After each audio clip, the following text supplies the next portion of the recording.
10 years ago when we opened the Mandarin Oriental New York, we actually were the first hotel to really do a converged hotel network where everything ran across a single network, both from the guest room standpoint as well as the administrative network. As we've opened hotels over the past 10 years, every time we've opened a new hotel, we've changed that design just slightly, or we've added components. So what we really wanted to do, and a little bit long overdue, is actually to create a golden image of kind of our network design, so that as we open new hotels, they look exactly like the way we want them to look, and we can have instructions and documentation for system integrators globally that they can follow roadmap. From a networking standpoint, there's two components. There's the physical infrastructure, the way the things are wired and connected. And then there's the logical side, the way the engineers have to program it to make data flow one way or the other, the way that we design it. So what we plan to do, we're using this facility, is to allow not only a connectivity map for the system integrator to follow a diagram of what wires to connect where, but also from a logical diagram, an instruction set, so that they can follow a pretty detailed instruction of how to configure the networking components so that it makes sense, so that one hotel, when they dial into it, it looks the same as the next hotel.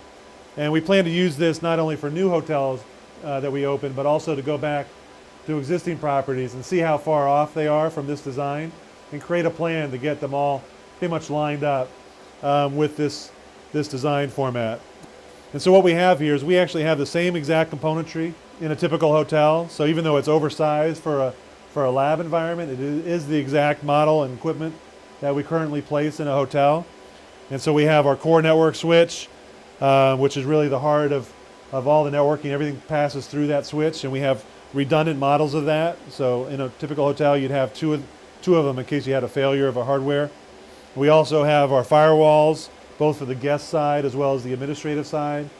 And then we have our wireless controller, which is controlling the wireless for the guest rooms. We have our security components, and we also have our HSIA, or our SuperClick gateway, that we currently use. In the center rack, we're using this center rack for distribution out to the IDF closets. So in our lab environment, we have the two IDF closets that are feeding our guest rooms.